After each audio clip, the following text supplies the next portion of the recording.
আসসালামু আলাইকুম। কেমন আছেন আপনারা? আশা করি ভালো আছেন। আলহামদুলিল্লাহ আমিও ভালো আছি। তো এটা হচ্ছে ফিলিস্তিনি পতাকা। এই যে দেখেন, এটা হচ্ছে ফিলিস্তিনি পতাকা। এটা লাভ দিয়ে আঁকা হয়েছে। তাদেরকে খুব ভালোবাসি ফিলিস্তিনকে, তাই এখানে হচ্ছে একদম ফিলিস্তিনি পতাকাটা। মাশাআল্লাহ, কত সুন্দর। ফিলিস্তিনের জন্য সবাই বেশি বেশি দোয়া করবেন।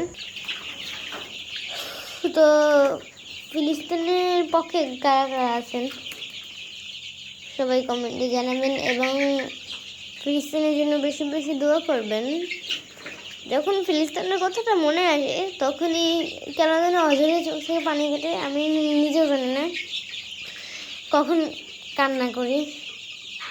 তো এই যে ইসরায়েলরা ফিলিস্তিনে গাজাবাসীদের যে হামলা করেছে তাদের উপর, তা ছোট্ট ছোট্ট বাচ্চারা, তাদের কি কোনো দয়া মায়া নেই? ছোট ছোট বাচ্চারাদের এত কষ্ট।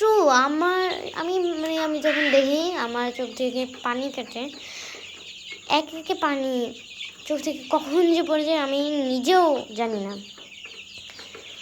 আমিও তো বাচ্চা মানুষ।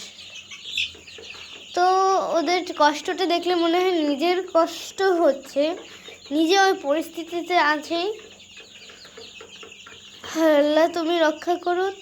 আল্লাহই পারে একমাত্র রক্ষা করতে। সবাই বেশি বেশি দোয়া করবেন।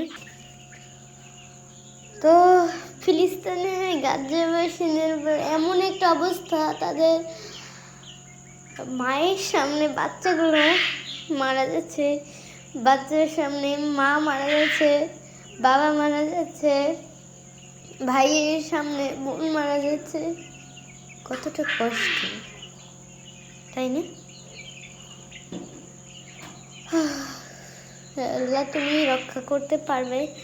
তো ওদের কথা যখন ভাবি মনে হয় মানে আমাদের সকল মুসলিম জাতির এটা হতে পারে বুকে এসে আঘাতটা লাগে যখন ফিলিস্তিনের নামে, মুসলিমদের নামে কেউ কোনো গুজব বলে।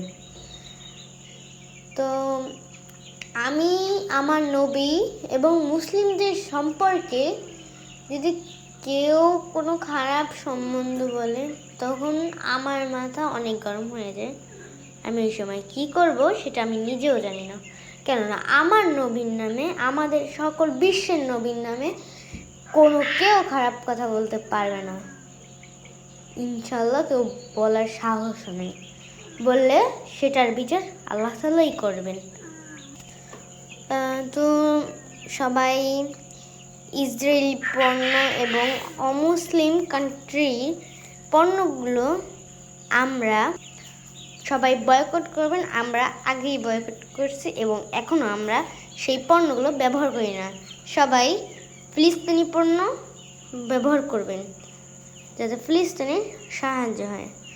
তো আমার খুব কষ্ট লাগে বাচ্চাগুলোকে দেখলে, যখন ওরা ক্ষুধার জ্বালায় ওরা রুটির ভিতরে ঘাস দিয়ে খায়, কতটা কষ্টের পরিস্থিতিতে ওরা আছে। তো ইসরায়েলে মনে কি এতটুকু মায়া দয়া নেই যে বাচ্চাগুলো কীভাবে কষ্টে আছে তারা কি এটাও বোঝে না? তো তাদের মন এতটা কঠোর এবং এতটা নিষ্ঠুর যে ফিলিস্তিনের ছোট্ট ছোট্ট বাচ্চারা তারা কতটা কষ্টে কাটায় সেটা বলার বাহিরে। যখন দেখি তখন বাচ্চাগুলোর মায়াবী চেহারাটা দেখলেই মায়া লাগে। আজ আমি এই পর্যন্তই বলবো, পরে আবার দেখা হবে। আল্লাহ হাফেজ। সবাই ফিলিস্তিনের জন্য বেশি বেশি দোয়া করবেন। আসসালামু আলাইকুম।